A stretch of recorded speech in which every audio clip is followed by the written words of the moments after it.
ನಮಸ್ಕಾರ ವೀಕ್ಷಕರೇ ಕರ್ನಾಟಕದ ಜನತೆ ಈಗಾಗಲೇ 2 ಹಂತದಲ್ಲಿ ಲೋಕಸಭಾ ಚುನಾವಣೆಗೆ ಮತದಾನವನ್ನು ಮಾಡಿ ಫಲಿತಾಂಶಕ್ಕಾಗಿ ಕಾಯ್ತಿದ್ದಾರೆ.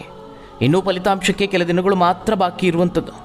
ರಾಜ್ಯದ 3 ಪಕ್ಷಗಳಲ್ಲೂ ಈಗ ಸೋಲು ಗೆಲುವಿನ ಲೆಕ್ಕಾಚಾರ ನಡೀತಾ ಇದೆ. ಇದರ ನಡುವೆ ಬಿಜೆಪಿ ಹಾಗೆ ಕಾಂಗ್ರೆಸ್ ನಾಯಕರ ಕೈಗೆ ಆಂತರಿಕ ವರದಿಯೊಂದು ಸಿಕ್ಕಿದೆ.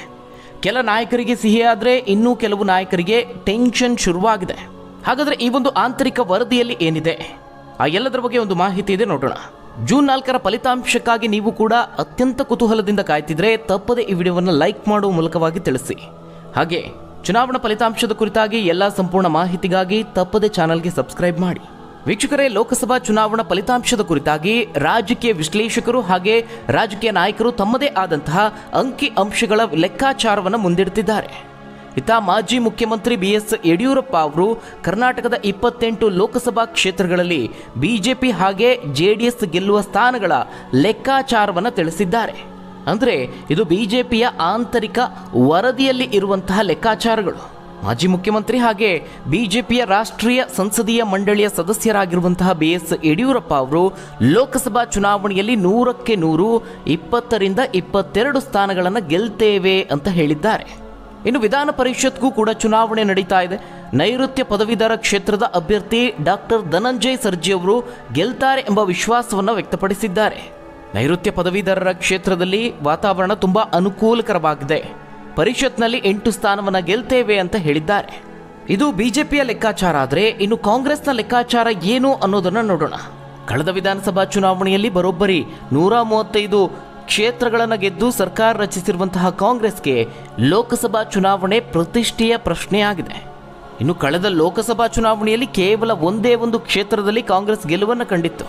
ಇದೀಗ ರಾಜ್ಯದಲ್ಲಿ ಪಂಚ ಗ್ಯಾರಂಟಿ ಯೋಜನೆಗಳಿಂದ ಕಾಂಗ್ರೆಸ್ ಪರವಾದ ಅಲೆ ಇದೆ ಅಂತ ಕಾಂಗ್ರೆಸ್ ಹೈಕಮಾಂಡ್ ರಾಜ್ಯದ 28 ಲೋಕಸಭಾ ಕ್ಷೇತ್ರಗಳ ಪೈಕಿ 20 ಕ್ಷೇತ್ರಗಳನ್ನು ಗೆಲ್ಲುವಂತಹ ಟಾರ್ಗೆಟ್ ಅನ್ನು ನೀಡಿದೆ. ಕಾಂಗ್ರೆಸ್ ಹೈಕಮಾಂಡ್ ಕೊಟ್ಟಂತಹ ಗುರಿಯನ್ನು ತಲುಪೋದಕ್ಕೆ ಕೈ ನಾಯಕರು ಗ್ಯಾರಂಟಿ ಅಸ್ತ್ರಗಳ ಮೂಲಕವಾಗಿ ಈ ಚುನಾವಣೆಯನ್ನು ಎದುರಿಸಿದ್ದಾರೆ. ಅಲ್ಲದೆ 20ಕ್ಕೂ ಹೆಚ್ಚು ಕ್ಷೇತ್ರಗಳನ್ನು ಗೆಲ್ಲುವಂತಹ ವಿಶ್ವಾಸವನ್ನ ಮುಖ್ಯಮಂತ್ರಿ ಸಿದ್ದರಾಮಯ್ಯ ಹಾಗೆ ಉಪಮುಖ್ಯಮಂತ್ರಿ DK ಶಿವಕುಮಾರ್ ಅವರು ವ್ಯಕ್ತಪಡಿಸಿದ್ದಾರೆ. ಆದರೆ ಕಾಂಗ್ರೆಸ್ನ ಆಂತರಿಕ ವರದಿಯಲ್ಲಿ ಬೇರೆಯದ ಲೆಕ್ಕಾಚಾರಗಳು ಇದೆ ಅಂತ ಹೇಳಲಾಗಿದೆ. ಕಾಂಗ್ರೆಸ್ ನಾಯಕರ ಕೈ ಸೇರಿದಂತಹ ಆ ಒಂದು ವರದಿಯಲ್ಲಿ 13ರಿಂದ 14 ಸ್ಥಾನಗಳಲ್ಲಿ ಆಡಳಿತಾರೂಢ ಕಾಂಗ್ರೆಸ್ ಗೆಲ್ಲಬಹುದು ಅಂತ ವರದಿ ಆಗಿದೆ.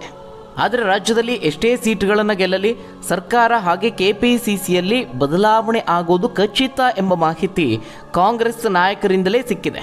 ಈ ಒಂದು ಮೇಜರ್ ಸರ್ಜರಿಯಲ್ಲಿ ಸಚಿವ ಸಂಪುಟ ಪುನರ್ರಚನೆ, ಪದಾಧಿಕಾರಿಗಳ ಬದಲಾವಣೆ ಕೂಡ ಸೇರ್ಕೊಂಡಿದೆ. ಹೀಗಾಗಿ ಸದ್ಯ ರಾಜ್ಯ ಕಾಂಗ್ರೆಸ್ ನಾಯಕರ ಕಣ್ಣು ಜೂನ್ 4ರ ಮೇಲಿದೆ. ಲೆಕ್ಕಾಚಾರಗಳು ಆರಂಭ ಆಗಿದೆ. ಕಾಂಗ್ರೆಸ್ ಸರ್ಕಾರ ರಚನೆ ಮಾಡಿದಂತಹ ಸಂದರ್ಭದಲ್ಲಿ ಸಚಿವ ಸ್ಥಾನಕ್ಕಾಗಿ ಭಾರೀ ಪೈಪೋಟಿ ಇತ್ತು. ಅಂತಿಮವಾಗಿ ಅಳೆದು ತೂಗಿ ಹೈಕಮಾಂಡ್ ಸೂಚನೆಯಂತೆ ಮುಖ್ಯಮಂತ್ರಿ ಸಿದ್ದರಾಮಯ್ಯನವರು ಸಚಿವ ಸಂಪುಟವನ್ನು ರಚನೆ ಮಾಡಿದ್ರು. ಆದರೆ ಈಗ ಸರ್ಕಾರ 1 ವರ್ಷವನ್ನು ಪೂರೈಸಿದೆ. ಹಲವು ಸಚಿವರ ಕಾರ್ಯವೈಖರಿ ತೃಪ್ತಿದಾಯಕವಾಗಿಲ್ಲ ಎಂಬ ದೂರುಗಳು ಬರ್ತಾ ಇದೆ. ಹೀಗಾಗಿ ಅಂತಹ ಸಚಿವರನ್ನ ಕೈಬಿಟ್ಟು ಹೊಸಬರನ್ನ ಸಂಪುಟಕ್ಕೆ ಸೇರಿಸಿಕೊಳ್ಳಲಾಗುತ್ತೆ ಎಂಬ ಸುದ್ದಿ ಹಬ್ಬಿದೆ. ಅಲ್ಲದೆ ಲೋಕಸಭಾ ಚುನಾವಣೆ ಘೋಷಣೆಗೂ ಮೊದಲೇ ರಾಹುಲ್ ಗಾಂಧಿ, ಮಲ್ಲಿಕಾರ್ಜುನ್ ಖರ್ಗೆ ದೆಹಲಿಯಲ್ಲಿ ಎಲ್ಲಾ ಸಚಿವರ ಸಭೆಯನ್ನು ನಡೆಸಿ ಟಾರ್ಗೆಟ್ ಅನ್ನು ನೀಡಿದ್ರು. ಸಚಿವರ ಮನವಿಯಂತೆ ಅವರ ಕುಟುಂಬ ಸದಸ್ಯರಿಗೆ ಸಹ ಟಿಕೆಟ್ ಅನ್ನು ನೀಡಲಾಗಿದೆ. ಈಗ ಒಂದು ವೇಳೆ ಲೋಕಸಭಾ ಚುನಾವಣೆಯಲ್ಲಿ ನಿರೀಕ್ಷಿತ ಫಲಿತಾಂಶ ಬಂದಿಲ್ಲ ಅಂದ್ರೆ ಅಥವಾ ಸಚಿವರ ಕಾರ್ಯವೈಖರಿ ತೃಪ್ತಿದಾಯಕವಾಗಿಲ್ಲ ಅಂದ್ರೆ ಸಚಿವರ ತಲೆದಂಡ ಖಚಿತ ಎಂಬ ಮಾತುಗಳು ಕೇಳಿ ಬರ್ತಾ ಇದೆ. ಲೋಕಸಭಾ ಚುನಾವಣೆಯ ಫಲಿತಾಂಶದಲ್ಲಿ ಏನೇ ಆದರೂ ರಾಜ್ಯದಲ್ಲಿ ಕಾಂಗ್ರೆಸ್ ಸರ್ಕಾರ ಮುನ್ನಡೆಸಬೇಕು. ಹೀಗಾಗಿ ಬದಲಾವಣೆ ಮಾಡೋದು ಅನಿವಾರ್ಯ ಅನ್ನೋದು ಸದ್ಯದ ಚರ್ಚೆ. ದೇಶದಲ್ಲಿ ಕಾಂಗ್ರೆಸ್ ಅಧಿಕಾರದಲ್ಲಿರುವ ರಾಜ್ಯಗಳಲ್ಲಿ ಕರ್ನಾಟಕ ಒಂದು. ಇದಲ್ಲದೆ AICC ಅಧ್ಯಕ್ಷರಾದಂತಹ ಮಲ್ಲಿಕಾರ್ಜುನ್ ಖರ್ಗೆ ಅವರ ತವರು. ಹೀಗಾಗಿ ಇಲ್ಲಿನ ರಾಜಕೀಯವನ್ನು ಅವರು ಬಹಳ ಚೆನ್ನಾಗಿ ತಿಳ್ಕೊಂಡಿದ್ದಾರೆ. ಆದ್ದರಿಂದ ಯಾವುದೇ ಬದಲಾವಣೆಯನ್ನು ತರೋದು ಹೈಕಮಾಂಡ್ಗೆ ಅಷ್ಟೊಂದು ಕಷ್ಟದ ಕೆಲಸ ಆಗೋದಿಲ್ಲ. ಇನ್ನೊಂದು, ರಾಜ್ಯ ಕಾಂಗ್ರೆಸ್ ಪಾಳೆಯದಲ್ಲಿ ಆದಂತಹ ಪ್ರಮುಖ ಬೆಳವಣಿಗೆ ಅಂತ ಹೇಳಿದ್ರೆ ಪಕ್ಷದ ಕೆಲವು ಸಭೆಗಳಲ್ಲಿ KPCC ಅಧ್ಯಕ್ಷರಾದಂತಹ DK ಶಿವಕುಮಾರ್ ಅವರು ತಮ್ಮ ಸ್ಥಾನದಿಂದ ಅಥವಾ ಜವಾಬ್ದಾರಿಯಿಂದ ಹೊರಬರುವಂತಹ ಸುಳಿವನ್ನು ನೀಡಿದ್ದಾರೆ. ಲೋಕಸಭೆ ಚುನಾವಣೆ ಮುಗಿಯುವ ತನಕ KPCC ಅಧ್ಯಕ್ಷ ಹುದ್ದೆಯನ್ನು ಉಪಮುಖ್ಯಮಂತ್ರಿ ಹುದ್ದೆ ಜೊತೆಗೆ ನಿಭಾಯಿಸಬೇಕು ಅಂತ ಪಕ್ಷ ಸೂಚನೆ ನೀಡಿತು ಎಂಬ ಮಾಹಿತಿ ಇದೆ. ಇನ್ನು ಲೋಕಸಭಾ ಚುನಾವಣೆಯ ಬೆನ್ನಲ್ಲೇ ಬೃಹತ್ ಬೆಂಗಳೂರು ಮಹಾನಗರ ಪಾಲಿಕೆಯ ಚುನಾವಣೆ, ಜಿಲ್ಲಾ ಮತ್ತು ತಾಲೂಕು ಪಂಚಾಯಿತಿ ಚುನಾವಣೆ ಕೂಡ ಎದುರಾಗ್ತಾ ಇದೆ. ಅದರಿಂದ KPCCಗೆ ಹೊಸಬರು ಅಧ್ಯಕ್ಷರಾಗಲಿದ್ದಾರೆ ಎಂಬ ಸುದ್ದಿ ಹಬ್ಬಿದೆ. ಅದರಲ್ಲೂ ಉತ್ತರ ಕರ್ನಾಟಕ ಭಾಗದ ನಾಯಕರಿಗೆ ಅಧ್ಯಕ್ಷಗಿರಿ ನೀಡಬೇಕು ಅನ್ನುವಂತಹ ಕೂಗು ಸಹ ಕಾಂಗ್ರೆಸ್ ಪಾಳೆಯದಲ್ಲಿ ಕೇಳಿ ಬರ್ತಾ ಇದೆ. ಹೀಗಾಗಿ ಈ ಒಂದು ಚುನಾವಣೆಯ ಫಲಿತಾಂಶ ಪ್ರಕಟ ಆಗ್ತಿದ್ದಂತೆ ಕೆಪಿಸಿಸಿಗೆ ಹೊಸ ಅಧ್ಯಕ್ಷರ ನೇಮಕ, ಸಚಿವ ಸಂಪುಟ ಪುನರ್ರಚನೆ ಬಗ್ಗೆ ಧ್ವನಿ ಎತ್ತುವುದಕ್ಕೆ ಕೆಲವು ನಾಯಕರು ತಯಾರಿಯನ್ನು ನಡೆಸಿದ್ದಾರೆ ಎನ್ನಲಾಗಿದೆ.